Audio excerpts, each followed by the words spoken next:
This is selection sets we'll be talking about. Also a couple things. I'm back in Max 8. I was in Max 7 in the last tutorial when we talked about this tank, just so I could save everything out as Max 7 objects so you could use them.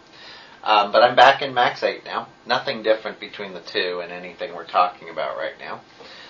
Selection sets will allow you to keep your scene neat, and we'll also talk about some hiding and unhiding tricks, just so you can kind of keep your scene really nice and neat.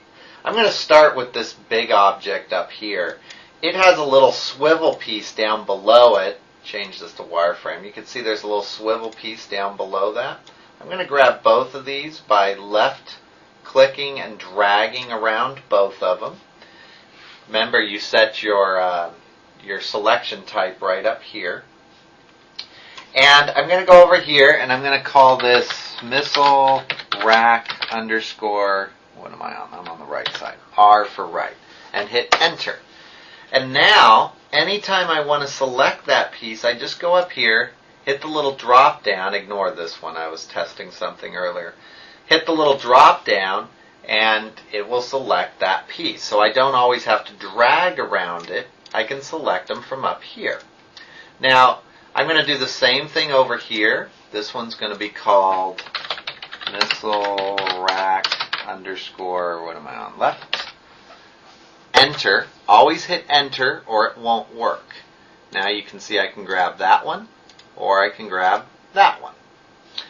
Now in this case I'm going to grab both of these because they're already in a selection set. This is just a little trick.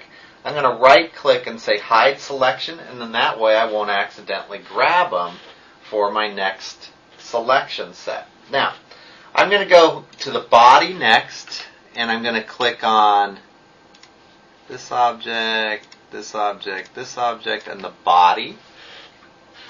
And I'm going to name this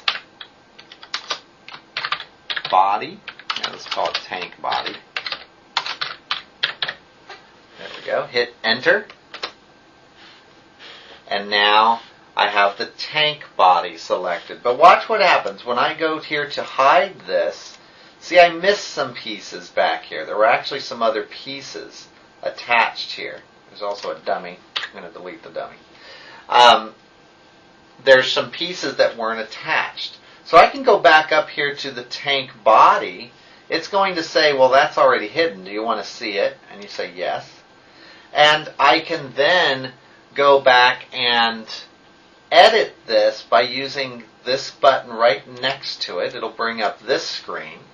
Here's my tank body. You can see that it's got the main body and those three little boxes on the back.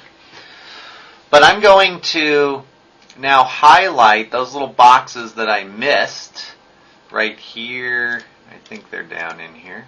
Didn't pick the easiest ones to get a hold of. There we go. I'm going to highlight tank body. And what I'm going to do is grab all these little guys back here. So I grab all of them. And under tank body, hit this little plus button. And what it's going to do is add those three extra boxes that were back there. You don't have to be exact. You can just grab everything and it'll just grab the ones that weren't already in there.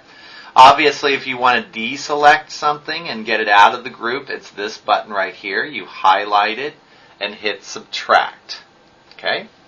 So now I've got my tank body parts selected. I can right click on them and say hide selected.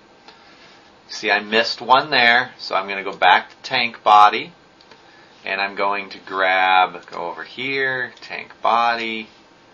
I'm going to grab this one here, this one here. I'm holding down the control key and left clicking to add to the selection. And I'm going to hit that one, and two more added. And now when I go to tank body and I go to hide selection, all the tank body is gone. Now I'm going to grab this piece here. Those pieces can all be one piece. This and the missile. I'm going to call this tank bottom. Enter. And now when I hide this, all my tank parts are gone, so I can then right click and say unhide all. And all my tank parts now have pieces that I can manage separately. A couple things about selection sets. Try to only use them as an organizational tool. Sometimes modifiers don't work great on selection sets, although they probably work a little bit better than groups. You can use them just to organize your scene. I like to use them for big objects and objects that I already have done, just so that I can move them in and out of the scene pretty easily.